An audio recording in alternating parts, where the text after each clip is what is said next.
자, 이제 우리 11번 우리 서로 마지막 편에 있는 그 사인의 공법행위 신고 보도록 하겠습니다. 그 내용은 이제 건축 신고 수리 사건인데, 첫 번째는 우리 건축 나오게 되면 현실에서의 환경 파괴가 동반되는 게 100%니까 결론적으로는 이제 기속 재량으로 보시면 되고, 우리 건물 지으려고 할 때 건물이 중요할까요? 땅이 더 중요해요. 땅이 더 중요합니다. 인공적으로 만들어지려는 구조물의 상태보다는 건물이 디딜 수 있는 공간을 확보했냐가 먼저 현실에서는 더 중요한 게임이에요. 그래서 이제 건축 허가든 건축 신고 수리를 받으려고 하건 건축 부지라고 해서 부지 확보, 땅을 먼저 이제 증빙을 해야 되는데, 사안은 뭐였냐면은 건물주가 이제 건축이 안정적으로 될 수 있도록 뭐 집안 평탄하든가 뭐 이런 거를 이제 입증을 해야 되는데, 건축 신고 수리될 당시에는 그게 좀 미진했었어요. 근데 곧 건축 부지 확보가 뻔히 예상이 되면 건축 신고 수리가 나오면 큰 문제 없겠는데, 차후에도 건축 부지가 적법하게 확보 안 될 게 뻔하면 그런 경우에도 수리 내주는 건 이제 위협이다, 뭐 그런 내용이니까 크게 이제 어려운 건 없습니다.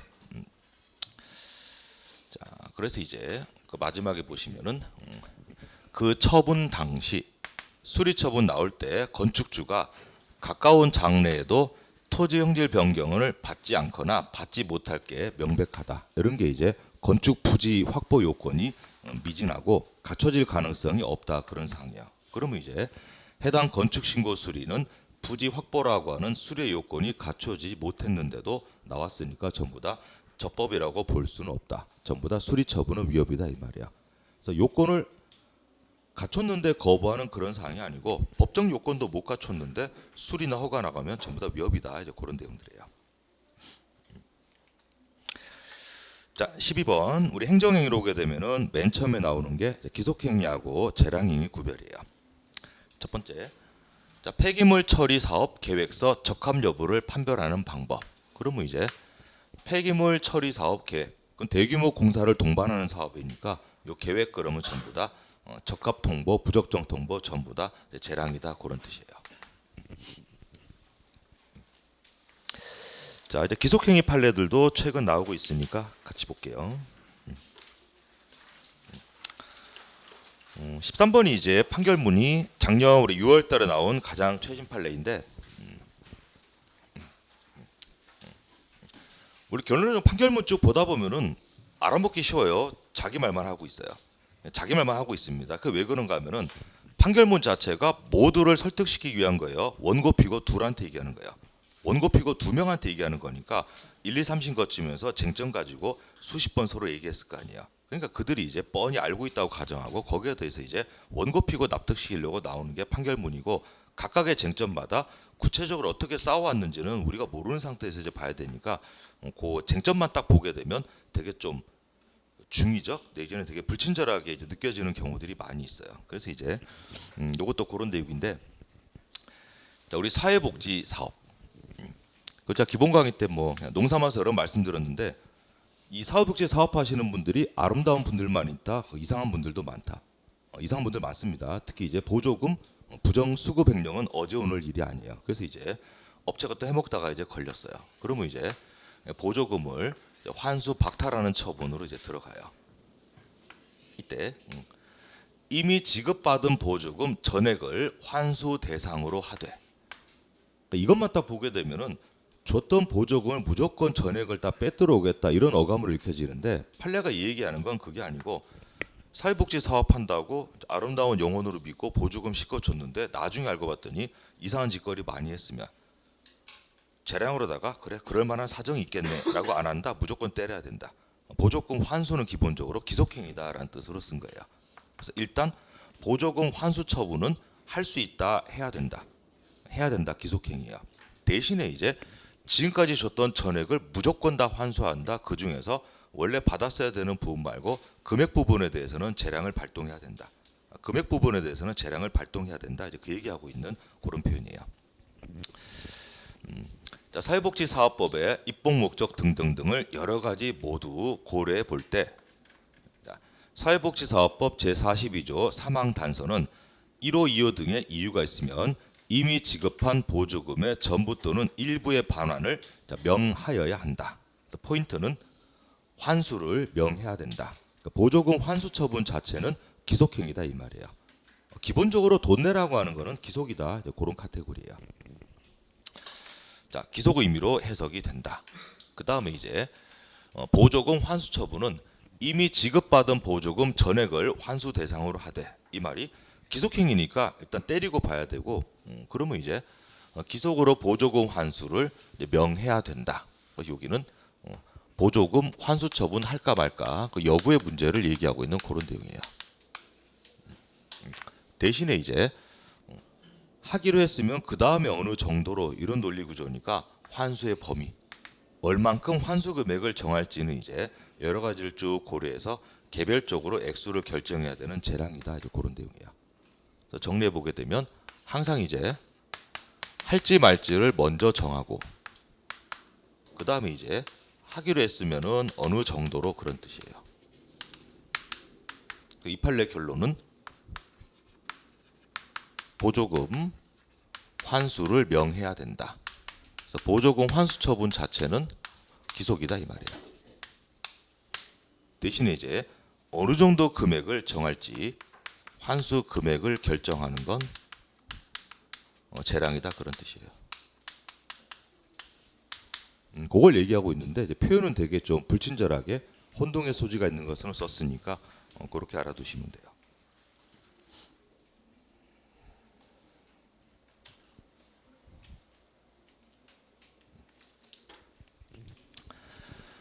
자, 14번의 키워드는 그 벌점 동그라미 쳐두시고 벌점. 예전에 우리 기출문제집만 다뤄본 내용은 우리 도로교통법상에 뭔가 뭐 중앙선 침범 뭐 위반행위하게 되면 벌점 15점. 그거 기속일까요? 재량일까요? 기속입니다. 벌점 15점 기속. 이 말은 뒤집어 얘기하면 해당 위반행위에 대해서 벌점 15점이 상한선을 의미하는 게 아니다 이 말이야. 상한선이면은 15점을 넘지 않는 한도 내에서는 점수를 조절해야 되는 재량으로 해석이 될 수 있는데, 그런 게 아니고 벌점은 기본적으로 기속이에요. 그 다음에 이제 뭐 이행강제급인데 해당 법률에서 건축물 가액의 100분의 20을 이행강제로 부과한다. 그 퍼센테이지로 쓰여져 있더라도 전부 다 고정된 기속으로 보는 게 우리 판례의 패턴이에요. 자, 14번 보시면, 자, 이건 도로교통법이 아니고 건설기술진흥법상의 이제 벌점 부과 처분. 그래서 도로교통법상의 운전면허 벌점을 그냥 기재하는 거는 그 자체만으로 운전 못하는 건 아니죠. 그런 벌점 기재는 처분성이 없고 그냥 내부에서 기초 자료를 정리하는 것에 불과한데, 건설기술진흥법에서는 벌점 부과는 일단 처분성 있는 건데 벌점 그 자체는 기속이다라고 본 거예요. 기본적으로. 그래서 이제 건설기술진흥법이라는 개별법을 판례가 쭉 해석해 봤더니, 부실공사가 발생하거나 발생할 우려가 있으면 행정청이 벌점을 의무적으로 부과해야 된다. 그래서 이제 건설기술진흥법상의 벌점 부과는 처분이고 기속행위다라고 법령에서 일의적으로 규정하고 있다 이 말이야. 특히 이게 부실공사, 이거는 어제 오늘 문제가 아니잖아요. 그래서 이제 관리감독을 강화하기 위해서 부실공사 우려가 있더라도 벌점 때린다 이 말이야, 기본적으로.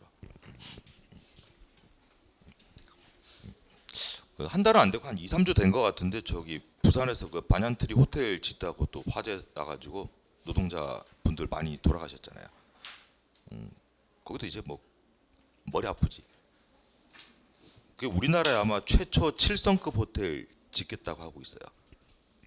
호텔 별 5개가 원래 최고 호텔인데 6성 호텔이 서울 광장동에 이제 W 호텔이 있고 7성은 아직 없어요. 저희 두바이나 가야 뭐 원래 있던 건데, 그 부산 해운대 그쪽에 반얀트리 그래가지고 인도 건가 뭐 하여튼 7성 호텔 짓겠다고 하니까 그야말로 대한민국 호텔 공사 중에서는 최고의 공사인데, 뭐인지 모르겠는데 이상하게 시행사 시공사가 전부 다 그 메이저 10대 건설사가 아니고 뭐 삼성건설인가, 부산에서는 짱 먹는 지역 건설사는 맞는데 거기가 이제 독점을 해가지고 하다가 이제 엎어졌지 뭐.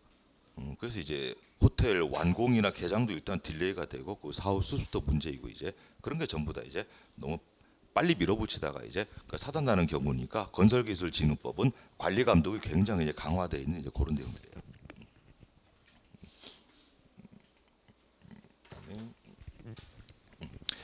자, 15번은 여러분들은 잘 챙겨 보셔야죠. 우리 경북 대구에서 벌어진 사건이에요.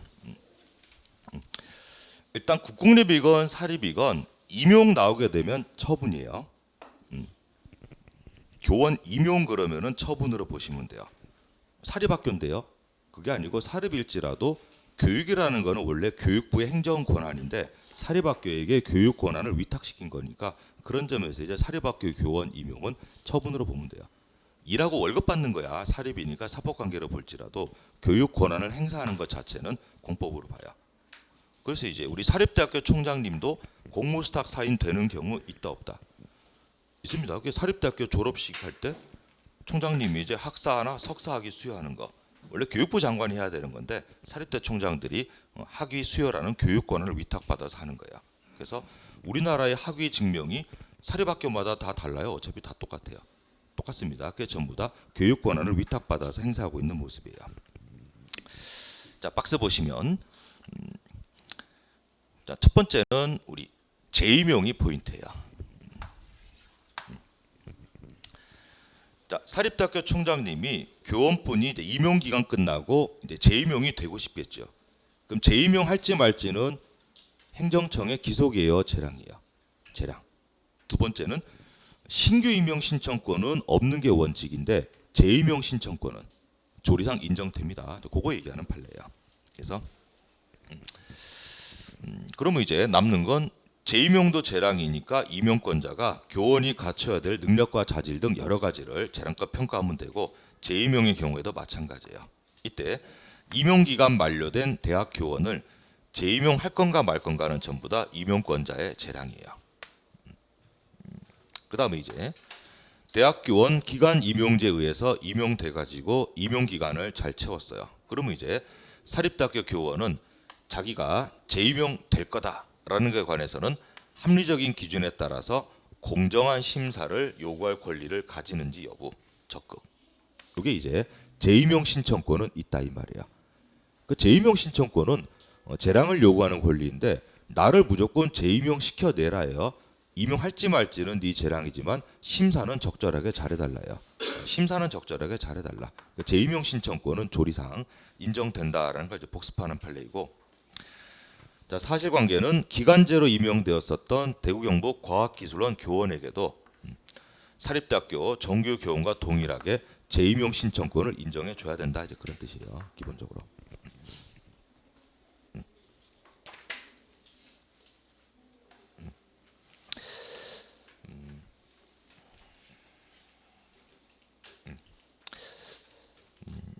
자, 나머지는 이제 밑줄 그어진 내용 그 복습할 때 한번 쭉 읽어보시고 우리 어려운 거 하나 보시면은 여기 PPT에는 없고 그 페이지 보시면은 색깔 톤 있는 거 말고 3번 판례 있죠. 3번 달랑. 자, 두 번째 줄에 교원 소청심사위원회의 소청심사 기각 결정이니까 소청심사 청구했다가 거부당한 거예요. 이 교원은 어디에 따라서 행정소송을 제기해 볼 수 있다. 슬래시 끌어버리시고 이게 이제 교원에 대한 징계가 그 행정소송의 구조에서 가장 종합 주제인데 자, 이제 눈을 감고 머릿속에 떠올려 보시면은 국립대 교원이면은 처음부터 공적인 근무 관계였으니까 국립대학교 교원은 징계 처분 받은 자체가 행정처분이에요. 원처분. 그러면 이제 공무원이니까 자기에게 주어진 징계를 다투려면 행정심판을 필수로 해야 되죠. 그래서 이제 국립대 교원이 징계받고 교원 소청심사위원회 행정심판 청구해요. 거기에서 이제 기각 결정 나왔으면 행정심판 청구했다가 기각 재결 당한 거예요. 그러면 이제 자기에 대한 징계가 소청심사로 불리우는 행정심판에서 없애지 못했으니까 이제 소송 가야 돼요. 그럼 그때는 특별한 말이 없으면 최초 국립대학교 징계처분 들고 가야 돼요. 소청심사위원회의 기각결정 들고 가야 돼요. 그럼 소송의 대상에서 원처분주의니까 심판으로도 없애지 못한 최초 징계처분 가지고 행정소송 가면 되고 그러한 경우에 소청심사위원회를 피고로 두고 소청심사위원회의 기각결정을 소송으로 쌓으려면 고유한 위법 이 말이 나와야 돼요. 근데 이제 눈 감으시라는데 다 쳐다보고 계시네. 그러니까 머릿속에 떠올려 보시면 되는데 사립대학교 교원의 경우에는 처음부터 이제 일하고 월급 받고 징계받는 건 사법상 근로관계니까 사립학교에서 받은 징계는 그냥 민사상의 부당해고에 불과해요. 그럼 그거 민사소송으로 따로 싸워도 되는데 교원이라는 지위가 특수한 점이 보장이 돼야 되니까 사립학교 교원은 원하면은 소청심사위원회에다가 소청심사를 걸어볼 수 있어요. 근데 거기에서 이제 기각결정 나왔으면 요게 이제 행정처분이니까 사립학교 교원의 경우에는 소청심사위원회의 결정, 기각결정을 소송으로 쌓을 수밖에 없어요. 그 다음에 이제 유명한 판례가 사립학교 교원이 소청심사 걸어서 이길 수도 있잖아요. 그러면 이제 누가 짜증이 나냐면은 사립학교 법인이 짜증 난다 이 말이야. 또 그러한 경우에는 사립학교 법인도 교원 소청심사위원회의 인용 결정 가지고 소송을 한번 쌓아볼 수 있다. 그게 이제 가장 최근에 나온 판례예요. 사립학교에게도 그렇게 다툼의 기회를 막는 건 적절하지 않다 이렇게 본 거예요. 그래서 이제 소청심사 거치고 나서 소송까지 올 때 학교 법인이 원고될 수 있는 건 사립학교밖에 없다. 이제 그런 내용이에요. 자, 세 번째 줄에 우리 국공립학교 교원이었으면 소청심사 결정의 고유한 위협을 주장하는 경우가 아니면 자기에게 최초 불리한 처분했었던 인사권자 국립학교를 피고로 해서 행정소송으로 다퉈야 되고 그러면 그 인사권자 국립대학교 총장님은 피고로서 자기 처분이 소송의 대상이 되니까 피고로 소송에 참여해야 돼요.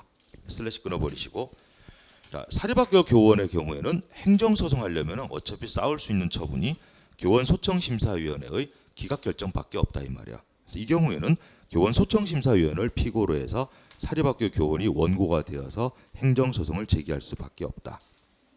그럼 이 경우에 자, 사립학교 최초의 사립학교 교원을 징계했었던 사립학교장은 이 소송에 나와야 돼요? 안 나와도 돼요? 나와야죠. 까딱하다가는 이제 판사가 사립학교 교원에 대한 소청심사위원회 기각결정이 잘못됐다라고 하게 되면 사립학교 교원은 구제가 되는 대신에 사립학교 법인의 처분이 없어질 수 있으니까 이 사립학교장이 사립학교 교원이 원고이던 행정소송에 피고 보조 참가인으로서 소송에 참여할 수 있다. 이게 민사소송법을 준용해서 해당 행정소송의 참가인으로 사립학교 법인이 이제 들어온다 그런 모습이에요.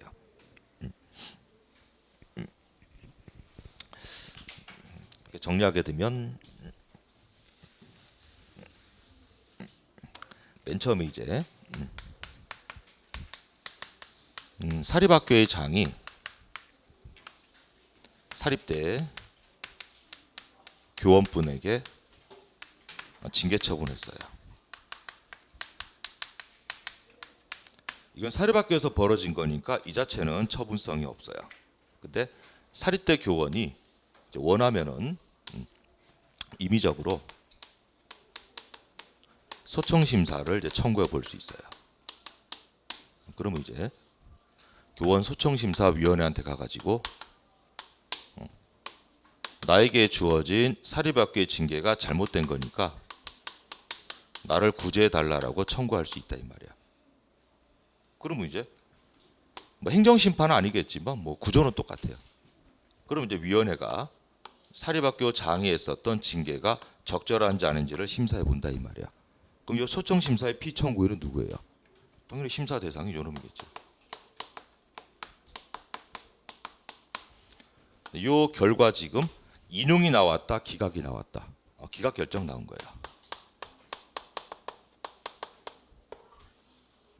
그러면 소청심사위원회가 판단하기에는 사립학교 장의 징계 처분이 문제가 없다 이렇게 한 거예요. 그러면 이제 이거는 여전히 살아 있으니까 교원은 이제 뭐 할 수밖에 없어요. 행정소송을 한번 가볼 수 있다 이 말이야. 그래서 이제 교원분이 이제 소송을 제기하는 원고가 되고 기각 결정이 행정 처분이에요. 왜냐하면 최초에 있었던 징계 처분은 이름만 징계이지 이거는 사법 관계에 불과하지 항고 소송의 대상이 되는 처분이 아니었다 이 말이야. 처분으로 부를 수 있는 건 소청심사위원회가 했었던 요 기각 결정이 최초의 처분이다 이 말이야.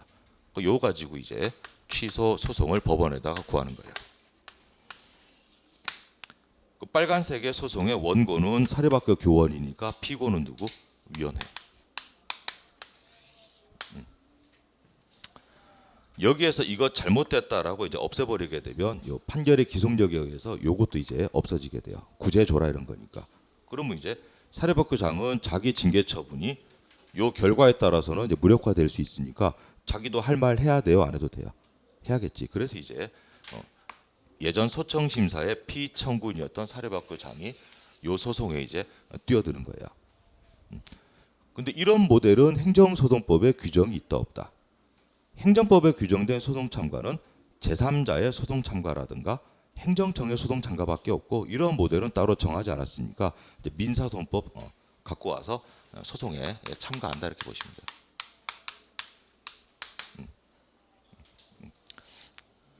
그럼 누가 한 편이에요 이제? 이 둘이 한 편이지.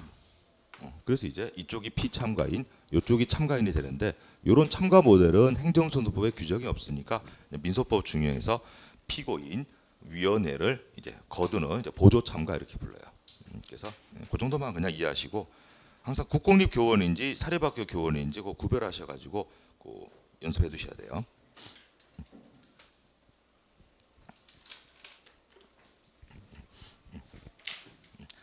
만약에 여기에서 인용 결정 나왔으면 인용 결정에 의해서 사립학교장의 징계 처분이 없어지니까 얘는 좋겠지요.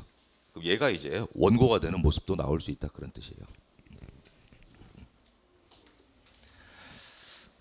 자, 우리 16번은 뭐 최신 기출인데 내용은 여러분들 다 아시는 내용입니다. 우리 인허가 의제 제도는 법에 근거가 있어야 되는데 자, 주된 인허가의 근거 법률에서 이 법률상의 주된 인허가인 A를 받으면 B, C, D를 받은 것으로 본다 이렇게 돼 있으면 법에 규정된 B, C, D를 따로 신청 안 했더라도 주된 인허가를 받으면 단독으로 신청해서 받은 놈하고 똑같이 쳐주겠다 그런 내용이야. 대신에 그 워딩이 꼭 인허가 의제로만 신청하라요. 네 하고 싶은 대로 하라요.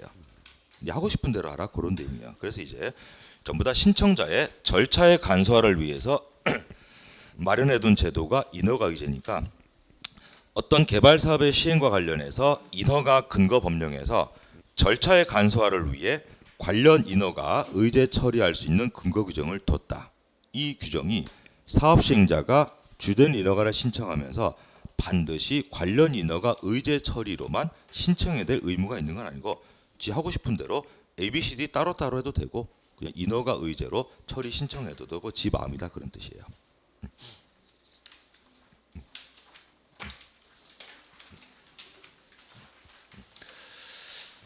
자, 17번도 우리 별표 한 개 찍혀 있는데 원래 강론의 내용인데 이걸 X로 바꾸기에는 좀 너무 이제 고난도 판례인데 그냥 재건축이라든가 손실보상 행정계획 이쪽에서는 원래 최신 판례가 많다 보니까 없던 판례가 가장 나오기 쉬운 부분이 이쪽이에요. 결론은 우리 재건축, 재개발 같은 개발 사업의 사업 시행자 지정 그러면은 단순 인허가예요, 특허예요. 사업 시행자를 건드리는 내용은 전부 다 특허입니다. 그 사업 시행자가 단순한 민간 건설사예요. 자기 사업에 필요하면 수용권도 행사할 수 있어요. 수용권도 행사할 수 있으니까 전부 다 공권력을 행사할 수 있는 행정 주체로 만들어주는 특허예요. 그쪽에 이제 내용입니다. 자, 1번 단락은 그냥 확인 소송은 처분의 무효확인 소송이 아닌 다음에는 확인 판결 받는 게 딴 데서 해결이 안 되는 유일무이한 구제 수단이어야 된다. 확인의 이기니까 눈으로 봐두시고 2번 단락이 핵심이에요. 자, 오른쪽에 이제 본문 칠해져 있으니까 같이 보시면 자, 도시환경 정비 사업이에요. 그 도시 정비 사업이니까 당연히 재건축 재개발이겠죠. 그러면 원래 사업 시행자는 보통 조합을 만드는 모델이에요. 그래서 조합 설립인가 그러면 원래 민간인들 동아리인 조합에다가 재건축 사업을 꾸려갈 수 있는 사업 시행자의 지위를 부여하는 거니까 설권적인 특허 처분이다 이 말이야. 근데 사이즈가 크면은 조합이 단독으로 할 수도 있고, 자, 공동 사업 시행자 지정.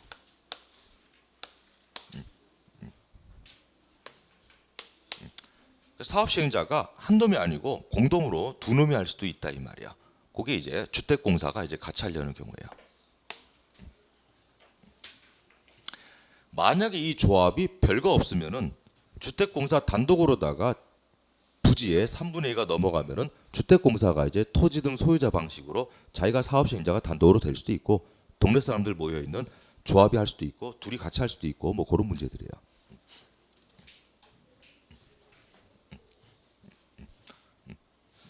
그 대한민국 재건축 사업 중에 제일 큰데 반포 주공 아파트 단지 그게 이제 주택공사가 원래 보급형으로 지은 건데 거기 이제 예산 좀 6조 원 넘어갔더라고. 10년 전에 4조 원이었는데 예산이. 그러니까 그런 건 이제 합작으로 할 수도 있다 이 말이야. 워낙 큰 돈 요구하니까.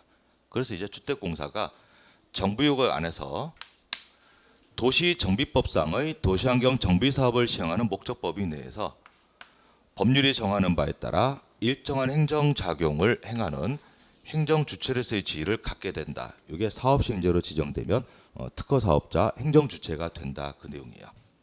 그러면 자 공동으로 주택공사를 사업 시행자로 만들어 줄 수도 있고, 근데 둘이 항상 사이가 좋겠어요? 돈 문제 엮이면 또 사이가 틀어질 수도 있어요. 사이가 틀어질 수도 있으니까 깨질 수도 있다 이 말이야. 그래서 이제 공동 사업 시행자로 했었다가 중간에 제외가 될 수도 있어요. 그럼 행정 주체의 지위를 부여했다가 행정 주체의 지위를 박탈하는 거 이런 내용이야. 그러면 이제 행정 가지고 있었던 행정 주체의 지위가 상실될 수도 있다. 결론은 행정청이 도시 및 주거환경 정비법 몇 조 몇 항에 근거해서 행하는 사업 시행 변경 인가 처분 중 겉으로 볼 때는 사업 시행 계획 바꾸는 인가니까 원래는 그냥 토지 등 소유자 방식이 아니면 보충 행위인 인가에 불과했어야 되는데 이 사업 계획을 바꾸는 내용 중에 어떤 내용이 들어 있었냐면은 자 사업 시행자를 조합 단독에서 조합과 주택공사가 이제 공동으로 하기로 한다라는 내용이 사업 시행 계획 변경 인가 안에 들어 있을 수도 있고, 또는 공동으로 하기로 했다가 이제 사업 시행자를 조합과 주택공사 등 공동에서 조합 단독으로만 하기로 한다라는 결정 부분은 단순한 보충행 인가다. 이건 전부 다 사업 시행자를 건드리고 있으니까 특허다.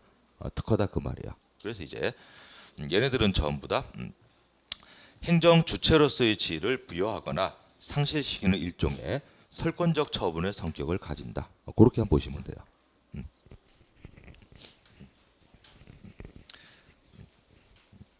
이게 이제 요즘 시험이 점점 어려워지고 있는 게 단어 하나 보고 답 나오는 확률이 점점 줄어들고 있으니까 조합이 있고 사업 시행 계획 인가 보인다고 해서 무조건 보충행위뿐이다 이런 내용이 들어있으면 얘는 특허로 봐야 된다.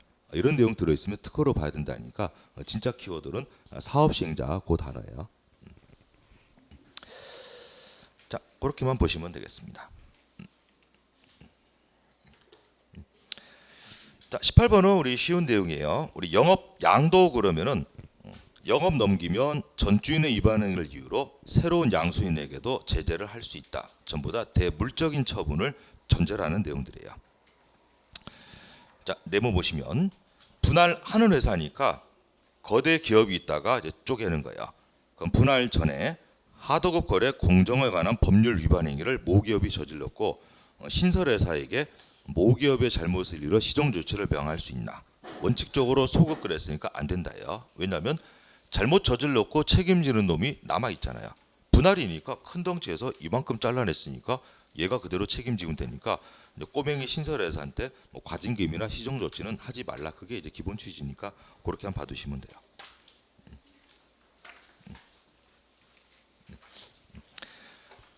근데 19번은 약간 다릅니다. 18번에서 우리가 본 거는 회사를 합치는 거예요. 쪼개는 거였어요.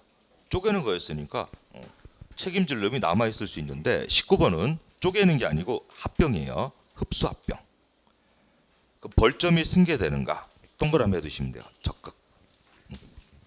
요거는 이제 회사 같은 경우는 자연인이 아니고 법인이니까 쪼개고 합치고 인위적으로 이제 할 수 있는 부분인데 거기는 흡수 합병 그게 이제 포인트예요. 그림으로 보는 게 더 훨씬 쉽습니다. 처음에 이제 덩어리 큰 대기업이 있어요. A 법인. 그 다음에 이제 쪼까난 거 B 법인이 있어요. 그러면 A가 B가 합쳐져 가지고 C라고 하는 새로운 법인으로 탄생할 수도 있고, 그러면 이제 신설합병이고 흡수합병 그랬으니까 누가 어디로 들어가겠어요? 얘가 일로 가요. 얘가 일로 가요. 얘가 일로 가겠죠. 그래서 이제 흡수가 돼가지고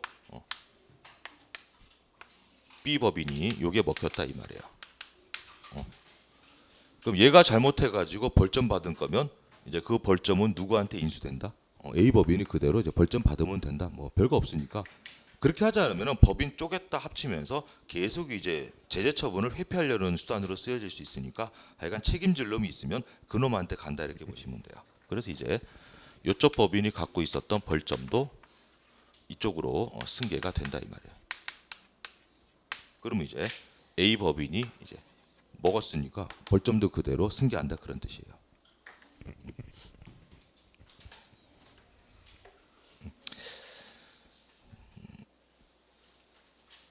자, 그러면 이제 거기 본문 회색 톤에서 보시면은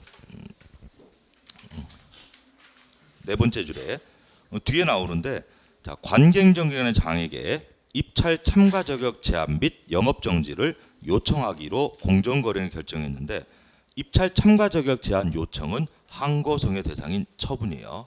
그런 쟁점도 있고 그러면 입찰 참가 자격 제한이라고 하는 제재 처분 때리려면 이유가 있어야 되는데 이유가 기존 법인의 벌점을 그대로 지금 흡수합병한 법인이 승계했으니까 그 벌점을 이유로다가 입찰 참가 자격 제한 조치를 때릴 수 있다 그런 얘기하는 거야. 이때 밑줄 공정거래위원회 벌점 부과 여부나 범위에 관해서 실질적으로 재량 여지가 있다고 보기는 어려움. 그래서 벌점은 항상 재량이다 기속이다. 벌점은 기속이다 그 얘기하고 있고 입찰 참가 자격 제한 요청이 처분성 있다. 우리 뒤에 나옵니다.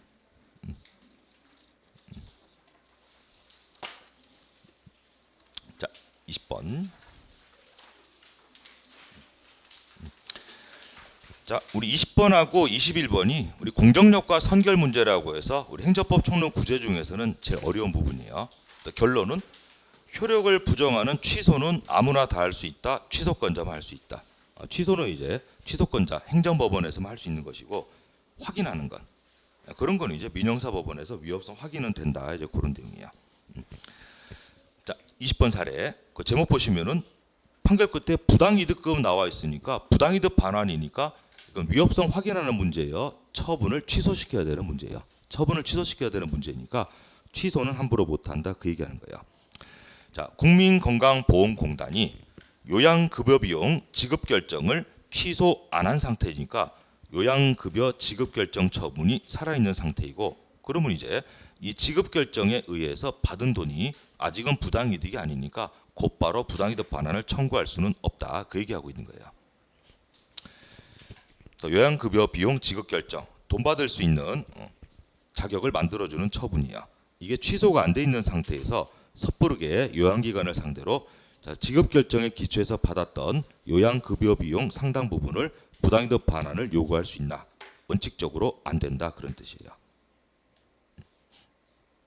자, 뒤에는 국민건강보험공단이 의료기관 개설 자격이 없는 사람이 개설한 의료기관이 수령 받아먹었던 요양급여 비용이라는 이유로 요양급여 비용 지급 결정을 직권 취소할 수도 있어요. 그럼 상대방은 항상 현실적 위반자예요, 법상 책임자예요. 법상 책임자가 행정상 조치의 원칙입니다. 그래서 요양기관 개설 명의자 그 사람이 이제 책임자가 돼요. 이건 무슨 말이냐면은 뭐 요양병원 같은 경우도 돈 있다고 아무나 개설할 수 있다. 의사면허 있는 사람만 개설자가 된다. 의사면허 있는 사람만 개설자가 돼요. 근데 이제 은퇴하신 뭐 한 80대 의사 한 분이신데 그냥 명의만 빌려주고 이제 사업하는 사람이 따로 있는 경우가 있다 이 말이야. 어쨌든 행정상의 조치는 누구에게 나온다? 명의자. 그래서 돈 토해내라도 명의 빌려준 사람한테 나온다 이 말이야. 함부로 명의 대하지 말라 이제 그런 소리예요. 자, 그 정도까지 이제 보시면 되겠습니다. 그래서 항상 부당이득이 되려면 무효 확인되는 경우는 사실 거의 없다 보니까 돈을 받을 수 있는 권리가 처분에 의해서 구체적으로 주어졌으면 아직 처분이 취소 안 된 상태에서는 내가 받았던 게 법률상 원인 없는 돈이 바로 되는 건 아니에요. 전부 다 취소가 있어야지 그 다음에 내가 받았던 돈이 법률상 원인 없는 부당이득이 되니까 그때 반환을 청구한다 그 말이에요.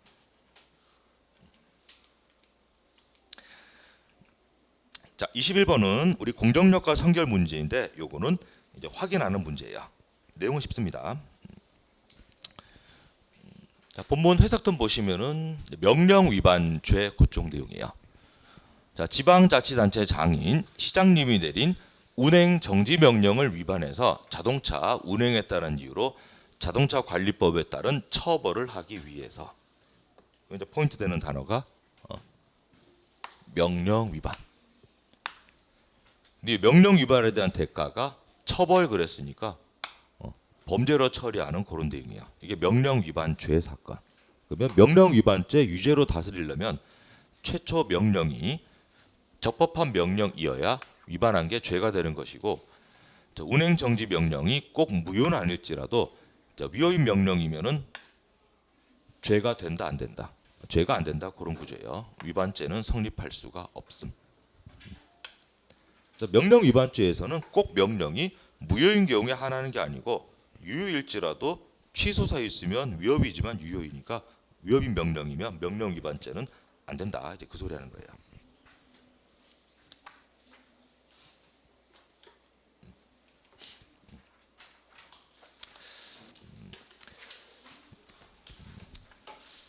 자, 22번은 이게 이제 그 출제위원 교수님 책에 있어가지고 그냥 실어는 놨는데, 이거는 이제 원칙이 이제 강론의 판례이기 때문에 그냥 개별법의 사례예요. 키워드는 이제 부담금, 거기에 동그라미 쳐두시고,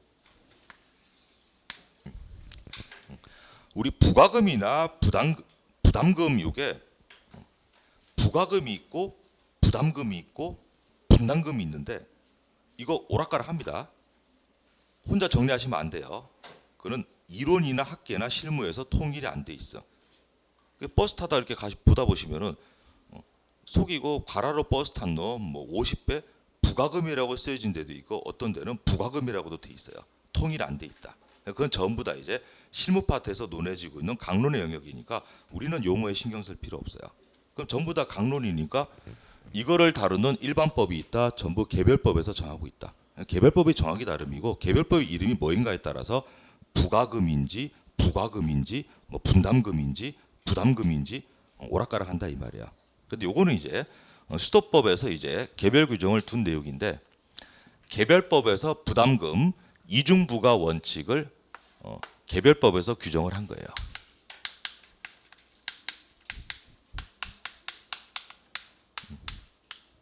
그래서 요거는 입법 취지상 형벌은 아니지만 이 법률에 기초한 요 돈을 두 번 때리는 건 안 된다라고 개별법에 따로 규정을 뒀어요. 그럼 입법 목적상 그거는 굉장히 이제 강력하게 규제하겠다는 취지가 있는 거니까 개별법에 있는 부담금 이중부과 금지 규정을 위반해서 돈을 따블로 때렸으면 이거는 입법 목적에 비춰봤을 때 무효 처리하는 게 맞다 이렇게 본 거예요. 그래서 이거는 개별법의 사례이니까 부담금 고기를 포인트로 보시면 돼요. 자, 그래서 거기에서 그 2번 단락 있죠.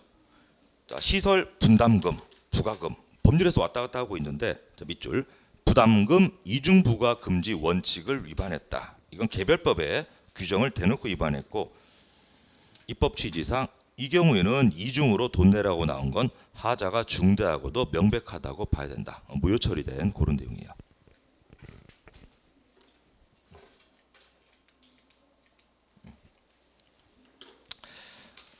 회색 톤 안 돼 있는 거는 뭐 굳이 안 보셔도 됩니다.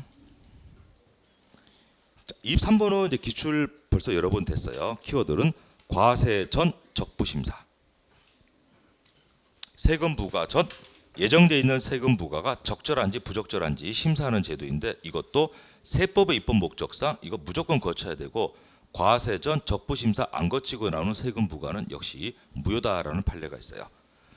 자, 과세 전 적부 심사는 아무나 하는 게 아니고 그 네모 박스 안에 세무조사를 당한 법인한테 세무조사 결과로 법인세 부과할 때는 과세 전 적부 심사를 필수로 해야 된다라고 이제 정해놨어요. 그래서 과세관청이 세무조사한 다음에 세무조사 결과에 대한 서면으로 통지 후 과세 전 적부 심사 청구나 과세 전 적부 심사 청구에 대한 결정이 있기도 전에 세금 부과 때리게 되면 이거는 절차의 하자이지만 중대하고도 명백한 하자가 있어서 무효다 이렇게 하는 거예요. 이건 우리 소방공채 기출에도 한번 나왔습니다. 봐두시고.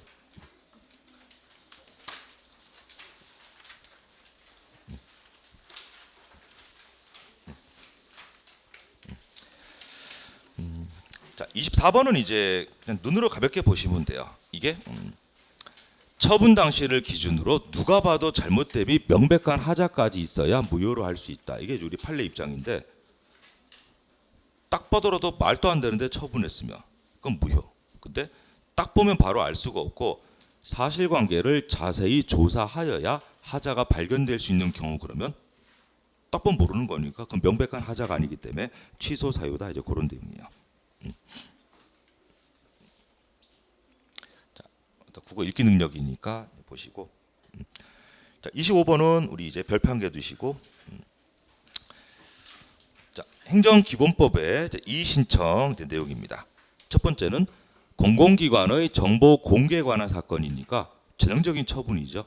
그래서 정보공개 청구했다가 비공개 결정 거부당하면은 이의 신청, 행정심판, 행정소송 다 해볼 수 있고 개별 그 법률에서 명확하게 세 개를 따로 규정했으니까 정보공개법상의 이의 신청은 행정심판의 성격을 갖는 이의 신청이 아니고 처분청에게 직접 불복하는 오리지널 이의 신청이야. 그러면 이제 정보공개법에서는 더 이상은 말이 없으니까 정보공개에 규정된 거는 정보공개 청구했으면 10일 이내에 뭐 공개든 비공개 결정이든 나와야 되고 한 번 연장할 수 있죠. 10일 범위에서. 그 다음에 이제 비공개 결정 나왔으면 그로부터 30일 안에 이의 신청하면 된다. 거기까지 정보공개 규정이 있고 나머지는 규정이 없으니까 법에 규정 없으면 이제 일반 법인 행정기본법 가면 돼요. 그러면 이제 해당 공공기관에게 야 네가 나한테 한 비공개 결정은 문제 있는 것 같다라고 이의 신청을 하면 이제 해당 공공기관이 정보공개 심의회를 필수로 작동시켜서 7일 안에 이의 신청 결과를 통보해야 돼요.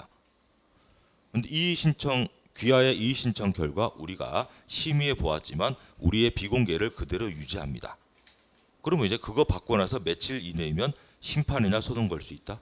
90일 이내이면 심판 소송 갈 수 있다고 행정기본법이 적용된다. 그런 내용이에요. 그래서 비공개 결정 안 날로부터 90일이 지났었더라도 이의 신청에 대한 결과를 받은 날로부터만 90일 이내기만 하면 쟁송 제기 기간은 준수한 걸로 봐주겠다라는 내용이니까 보시고.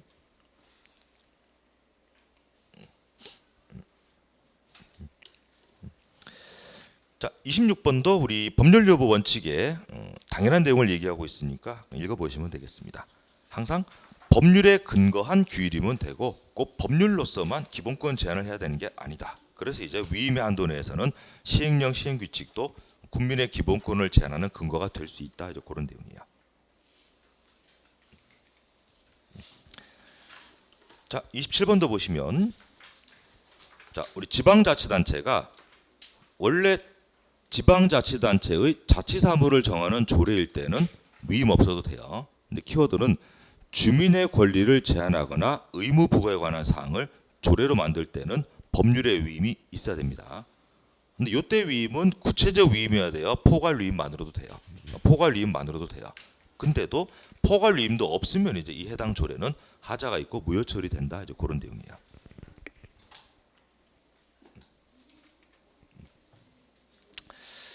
자, 28번은 우리 별표 한 개 두시고 변호사 시험에서 벌써 이제 정답으로 다뤘던 그런 내용이에요. 자, 행정입법에 이제 겉보기하고 들어있는 내용이 다른 경우에 뭘로 처리하는가 이제 그런 내용입니다. 자, 오른쪽에 회색톤 1번 보시면은 자, 국토계획법 시행령에 들어있는 별표인데 첫 번째는 개발행위 허가 기준.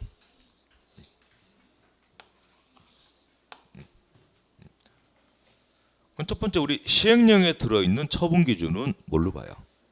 법규명령 아니면 행정규칙? 법규명령으로 보죠. 근데 거기까지 갈 것도 없는 게 개발행위 허가 기준이니까 이거 제대 처분 기준이에요. 수익적 처분 기준이에요. 수익적 처분 기준이니까 수익적 처분 기준은 전부 다 대적 구속력 있습니다.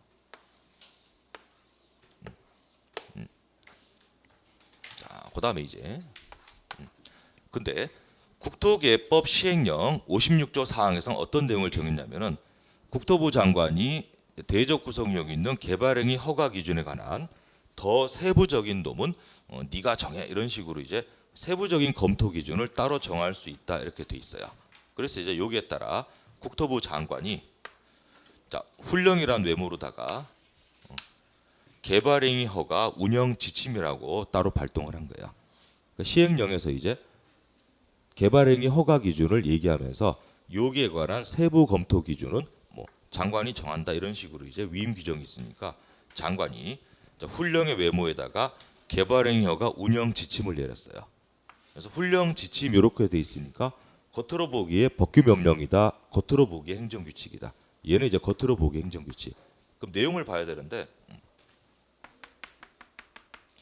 우리 개발행위 허가 자체는 기속행위예요, 재량행위예요? 재량행위. 재량행위를 운영 이거 국민이에요, 행정부가 하는 거예요.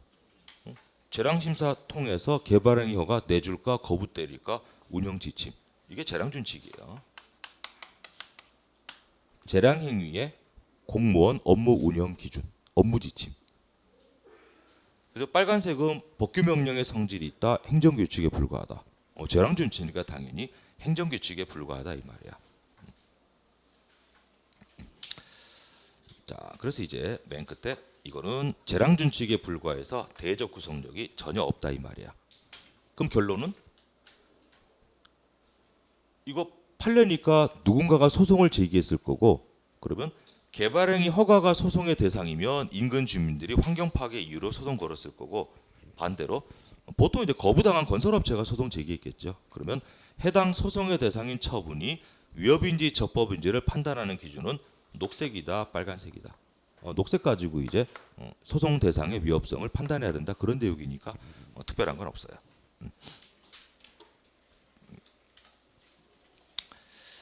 자, 그 밑에 이제 2번, 3번은 우리가 다 봤던 내용입니다. 2번 내용은 자, 재량이니까 법관이 심사할 때는 자기가 먼저 독자적인 결론을 낸다. 일단 존중한다. 존중하고 일탈남용 여부만 심사한다 그런 내용이고, 3번 내용 아까 본 것처럼 신청했다가 거부 때렸는데 봤더니 정당한 이유도 없이 괜히 늑장 처리해가지고 불리하게 바뀐 기준으로 거부 때렸으면 걔는 위협이 될 수 있다 뭐 그런 얘기 하고 있으니까 복습하시면 됩니다.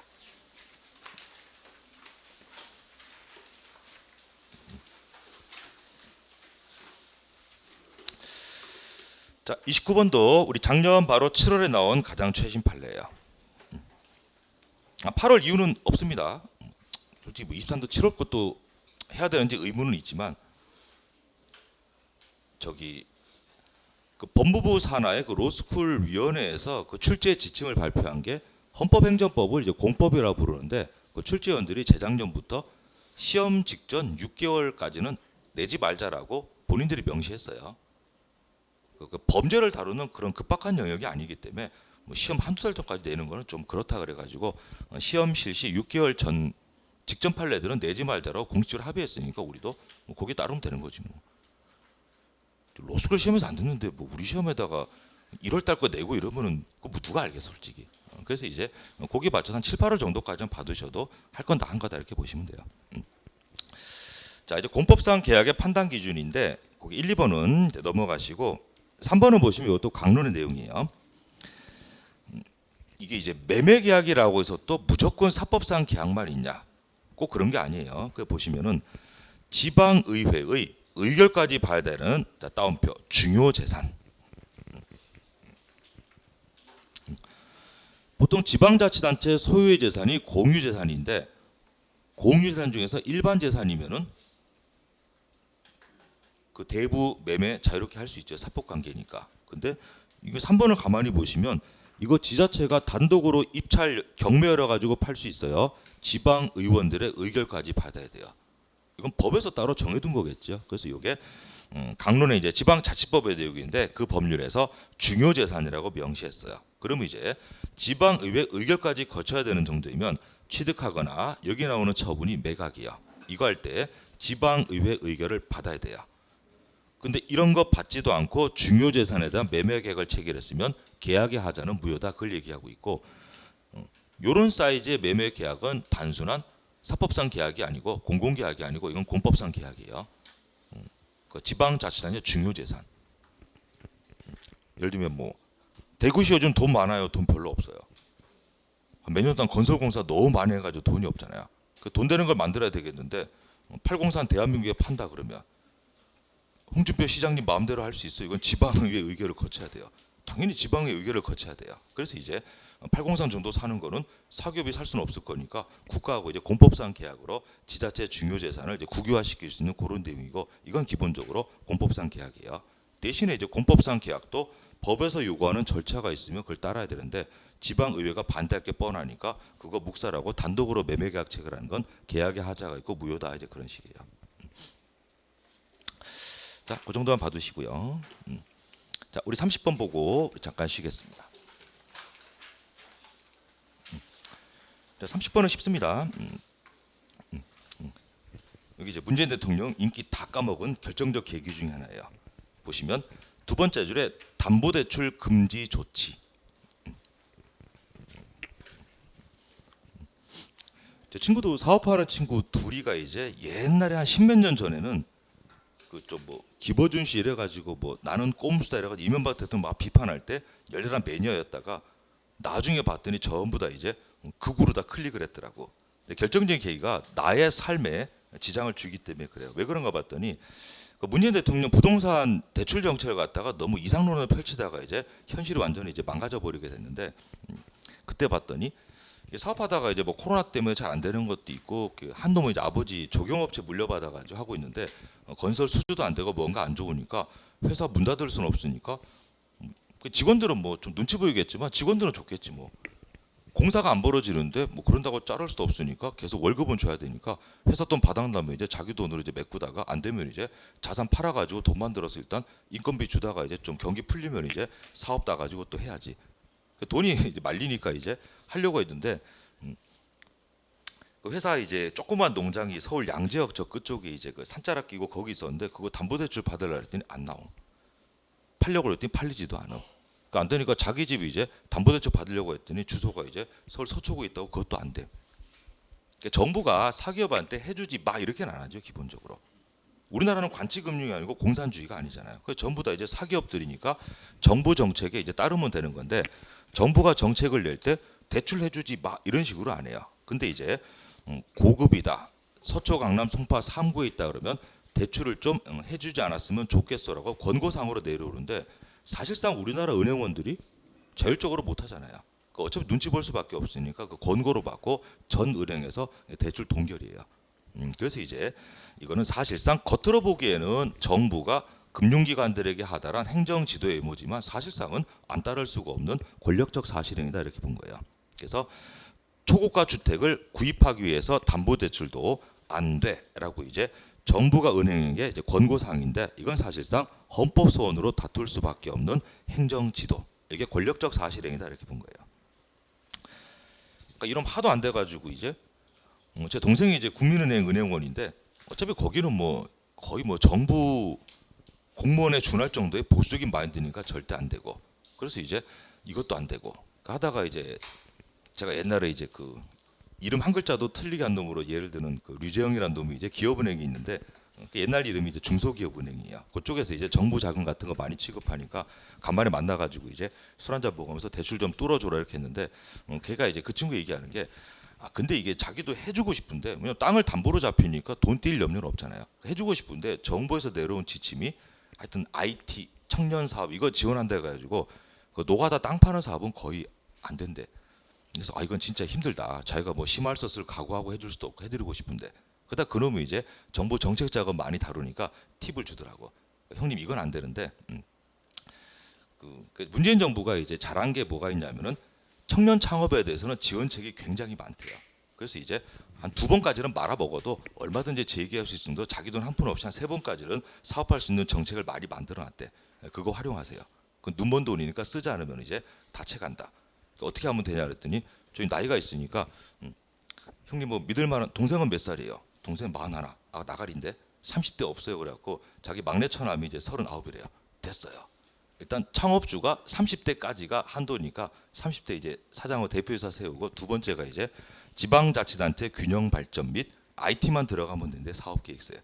그럼 나머지 심사하는 사람들이 뭘 알겠어. 그래서 이제 그런 사업 계획서 이제 가짜로다가 스마트팜, 경기도 이제 그 용인 부근에다 뭐 한다. 스마트팜 넣어가지고 사업 계획서 내니까 이제 대출 나와가지고 이제 한숨 돌리더라고. 나중에 전화해가지고 야 스마트 농장 잘 돌아오냐 그랬더니 스마트팜이 봤더니 그냥 물조리개 자동으로 돌아가는 모터 달아두고 그게 스마트팜 이래 가지고 이제 정책 자금 받아 가지고 하고 있더라고요. 그런 식으로 이제 엉망으로 되고 있는데 하여튼 이제 그런 사안 얘기하는 거예요. 그래서 초고가 주택 구입용 담보대출 금지 조치가 하지 마 이렇게 나온 게 아니고 겉으로 보기에는 정부 금융당국이 해당 시중은행들에게 권고사항으로 내려왔지만 사실상 이거는 따르지 않을 수가 없는 권력적 사실행위로서 헌법소원의 대상이 된다 이렇게 본 거예요. 그래서 이제 보시면은